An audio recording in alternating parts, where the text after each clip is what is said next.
একবার রাসূলকে প্রশ্ন করলেন, ইয়া রাসূলুল্লাহ মা হাযিহিল আদাহিয়্যু, আমরা যে কুরবানি করি এটা কুরবানি কি, মূলত এটা কিসের জন্য আমাদের করি? তো ক্বালা রাসূলুল্লাহ সাল্লাল্লাহু আলাইহি ওয়াসাল্লাম, রাসূল সাল্লাল্লাহু আলাইহি ওয়াসাল্লাম বলেন, সুন্নাত আবিকুম ইব্রাহিম, তোমাদের আব্বা ইব্রাহিম আলাইহিস সালামের সুন্নাত। সুবহানাল্লাহ। তাহলে আমরা যে কুরবানি করি এটা আমাদের পিতা ইব্রাহিম আলাইহিস সালামের সুন্নাহ। সুন্নাহ অর্থ এই জায়গায় তরিকা। আমাদের আব্বা ইব্রাহিম আলাইহিস সালাতু ওয়াস সালাম যেমনভাবে কুরবানি করে রবের সন্তুষ্ট অর্জন করেছিলেন, রবের নৈকট্যপ্রাপ্ত বান্দার দলের নামটা লিপিবদ্ধ করিয়েছিলেন, আমরাও অবিকল আমাদের বাবার মতো কুরবানি করে আমরাও রবের দরবারের নৈকট্যপ্রাপ্ত বান্দা হতে চাই। সবাই বলেন আমিন। তাহলে কুরবানি এটা আল্লাহ রাসূল সাল্লাল্লাহু আলাইহি ওয়াসাল্লাম বললেন, সুন্নাত আবিকুম ইব্রাহিম, তোমাদের বাবা ইব্রাহিমের এটা সুন্নাহ। ক্বালা রাসূলুল্লাহ সাল্লাল্লাহু আলাইহি ওয়াসাল্লাম, রাসূল সাল্লাল্লাহু আলাইহি ওয়াসাল্লাম মক্কা থেকে হিজরত করে মদিনায় আসলেন। মদিনায় আসার পর 10 বছর রাসূল সাল্লাল্লাহু আলাইহি ওয়াসাল্লাম মদিনার মধ্যে জীবন যাপন করেছিলেন, মরণ আসার আগ পর্যন্ত। আল্লাহর হাবিব কিতাবের মধ্যে আসছে, হাদিসের মধ্যে এমনভাবে আসেন, রাসূল বিল মাদিনাতি 10 সিনিনা ইউদহি, রাসূল 10 বছরের জিন্দেগিতে কোনো দিন রাসূল কুরবানি ছাড়েন নাই। সুবহানাল্লাহ।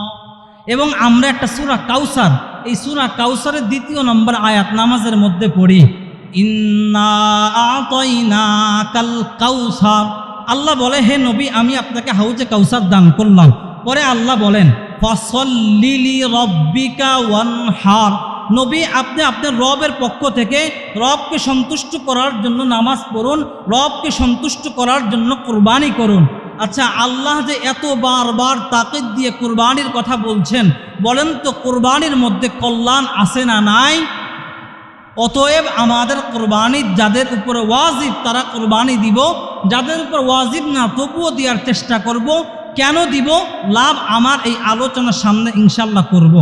তাহলে কুরবানির যে বিধিবিধানটা আমরা পেলাম, যে কুরবানি আমাদের উপর অপরিহার্য ওয়াজিব, এবং আল্লাহ তাআলা তার বন্ধুকে মুহাম্মদ সাল্লাল্লাহু আলাইহি ওয়াসাল্লামকে নিজে অর্ডার, রবকে সন্তুষ্ট করার জন্য নামাজ পড়ুন, রবকে সন্তুষ্ট করার জন্য কুরবানি করুন, এবং এর মধ্যেই আপনার জন্য কল্যাণ নিহিত আছে। সুবহানাল্লাহ।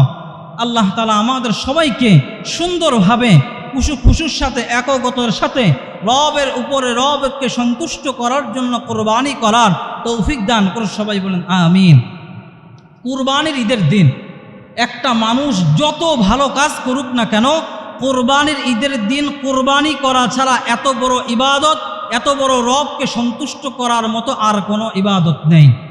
কুরবানির দিন সব থেকে উত্তম কাজ হলো কুরবানি করা। আল্লাহর হাবিব বলেন, মা আমিলা আদামিয়্যু মিন আমালিন ইয়াওমা নাহরি আহাব্বা ইলাল্লাহি মিন ইহরাকিদ দাম। আল্লাহর হাবিব বলেন, কুরবানির দিন একটা মানুষ যত ভালো কাজ করুক না কেন, যে ব্যক্তি কুরবানি করলো রবের সন্তুষ্ট করার জন্য, ওই ব্যক্তির মতো সওয়াব আর কোনো ব্যক্তি পাবে না। তাহলে আমরা এই হাদিস থেকে বুঝলাম কুরবানির ঈদের দিন সব থেকে ইম্পর্টেন্ট যেই কাজটা, সেই কাজটা হলো কুরবানি করা। আচ্ছা, কুরবানি করতে যে কি ঈদের নামাজ বাদ দেওয়া যাবে? কুরবানি করতে যে ঈদের নামাজ বাদ দেওয়া যাবে?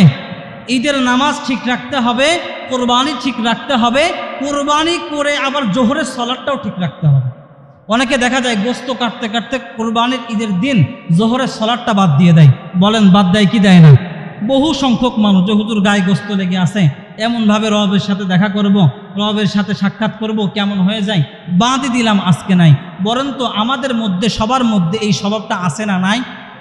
আল্লাহ তাআলা কুরবানির ঈদের দিন জোহরের থেকে অর্থাৎ 5 ওয়াক্ত নামাজ আমাদেরকে মসজিদে এসে মরণ আসার আগ পর্যন্ত আল্লাহকে সন্তুষ্ট করার জন্য ইবাদত করার তৌফিক রব দান করুন। সবাই বলেন আমিন।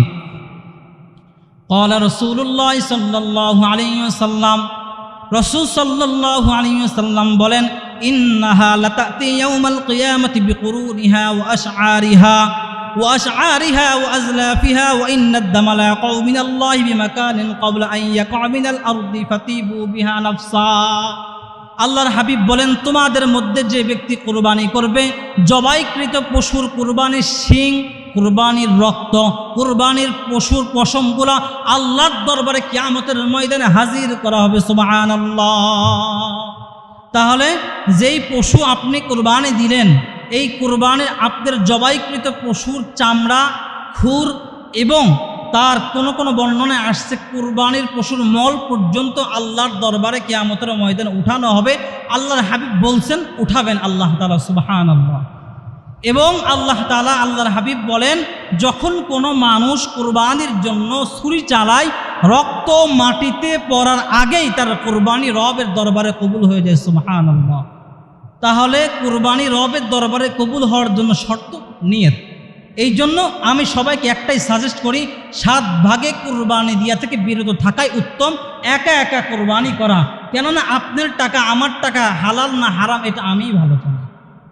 আপনার টাকার উৎস কোথা থেকে এটা আপনিই ভালো জানেন। এই জন্য একা একই কুরবানি দেবেন, নিয়ত ঠিক রাখবেন, কোনো সমস্যা নেই। 7 ভাগে কুরবানি দিবেন, কার সুদের টাকা, কার ঘুষের টাকা, কার আত্মসাতের টাকা, বলেন তো এই এই চিন্তা আমাদের মধ্যে আসে না? নাই। এবং একজনের যদি গোস্ত খাওয়ার নিয়ত থাকে তাহলে সব শেষ। এই জন্য একা একই কুরবানি দিবেন, সুন্দর হয়ে যাবে। আল্লাহ তাআলা আমাদেরকে খালেস নিয়তে কুরবানি দেওয়ার তৌফিক আল্লাহ দান করো, সবাই বলেন আমিন। সাহাবীরা রাসূল সাল্লাল্লাহু আলাইহি ওয়াসাল্লামকে জিজ্ঞাসা করলেন, উপরের হাদিস বলার পর এই হাদিসটা আবার জিজ্ঞেস করলেন, ইয়া রাসূলুল্লাহ ক্বালা বিকুল্লি শাআরাতিন হাসানা। রাসূল সাল্লাল্লাহু আলাইহি ওয়াসাল্লামকে জিজ্ঞেস করলেন, ইয়া রাসূলুল্লাহ, আমরা যে কুরবানির পশু জবাই করব, এতে কি আমাদের জন্য কল্যাণ রয়েছে? রাসূল সাল্লাল্লাহু আলাইহি ওয়াসাল্লাম বলেন, ফাসুফু ইয়া রাসূলুল্লাহ। রাসূল বললেন, তোমরা যে পশু জবাই করবা, পশুর প্রত্যেকটা পশমের বিনিময় আল্লাহ তাআলা এক একটা করে সওয়াব তোমার আমলনামায় লিপিবদ্ধ করে দিবে। সাহাবীরা আবার জিজ্ঞেস করলেন, ইয়া রাসূলুল্লাহ, ক্বালু ফাসুফু ইয়া রাসূলুল্লাহ। রাসূলুল্লাহ, যদি ভেড়া হয়, ভেড়ার তো অনেক পশম, তো ভেড়ার ক্ষেত্রে আপনার অভিমত কি? তো রাসূল সাল্লাল্লাহু আলাইহি ওয়াসাল্লাম বললেন, বিকুল্লি শাআরাতিন মিনাস সুফি হাসানা। রাসূল বললেন, এক কথায় পশুর যত পশম থাকবে প্রত্যেকটা পশমের বিনিময় রব একটা একটা করে নেকি লিপিবদ্ধ করে দেবে। সুবহানাল্লাহ। আচ্ছা, এই জায়গায় আমরা যারা উপস্থিত, আমাদের কি একটা ছাগলের গায়ে যেই পশম আছে গুণা সম্ভব? আল্লাহর পক্ষে সম্ভব? আল্লাহর পক্ষে সম্ভব না, ফেরেশতার পক্ষে সম্ভব না। আল্লাহ শুধু বলবে কোন কত পশম আসো, পশম একই একই আল্লাহর সাথে কথা বলবে, আল্লাহ আমি তার গায়ে এত পশম আছে। এটা কি বাস্তব না অবাস্তব? বাস্তব। আল্লাহ চাইলে সব করেন, কেননা আলহামদুলিল্লাহি রাব্বিল আলামিন। আল্লাহ বলে গোটা ওয়ার্ল্ডের প্রশংসা আমার। আল্লাহ তাআলা বলে আলহামদুলিল্লাহিল্লাযী আনজালা আলা আবদিহিল কিতাব। আল্লাহ বলে সমস্ত প্রশংসা আমার জন্য, যে আমি আল্লাহ তোমাদের উপরে কোরআন নাজিল করেছি। সুবহানাল্লাহ। মনে রাখবেন, প্রশংসা আনলিমিটেড প্রশংসা আল্লাহর জন্য, লিমিটেড প্রশংসা বান্দার জন্য। একজন ব্যক্তির মুসলমানের প্রশংসা করবে লিমিটেড, আর আনলিমিটেড প্রশংসা কার জন্য? আল্লাহর জন্য।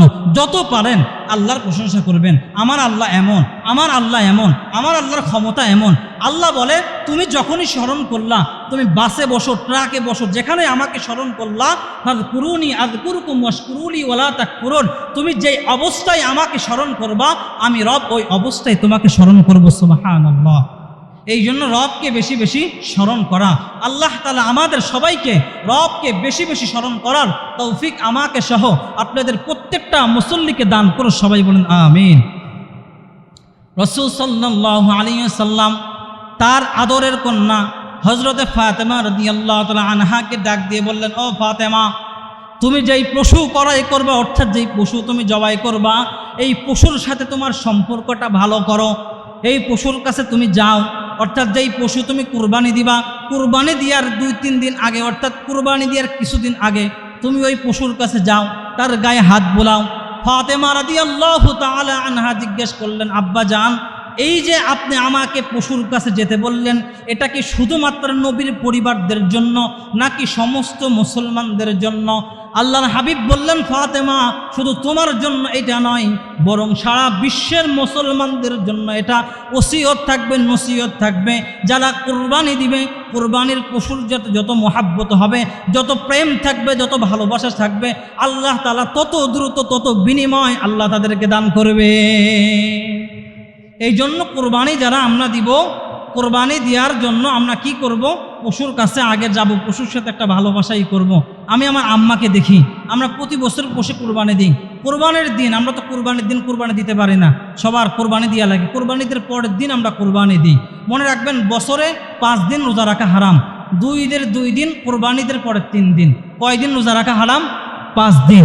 2 ঈদের 2 দিন, কোরবানির ঈদের দিন, রোজার ঈদের দিন, 2 ঈদের 2 দিন আর কোরবানিদের পরের 3 দিন। হুজুর 5 দিন কেন হারাম? 5 দিন আমরা রবের মেহমান, সুবহানাল্লাহ। তো আমরা যখন কোরবানির দ্বিতীয় দিন কোরবানি দিই, আমার আম্মাকে দেখি উনি ঘর থেকে বের হয় না, ঘরে বসে বসে কান্না করে। কেননা তিনি 1-1.5 বছর ধরে একটা পশু পুষছে, ওই পশুর সাথে তার একটা মহাব্বত তৈরি হয়ে গেছে।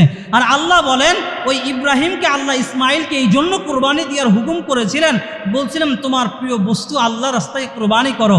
এই জন্য আমাদের যত প্রিয় জিনিস আছে, প্রিয় জিনিসগুলো রবের উদ্দেশ্য করে, রবকে সন্তুষ্ট করার জন্য সেটা অক্ষ করার তৌফিক আল্লাহ আমাদের সবাইকে দান করুক।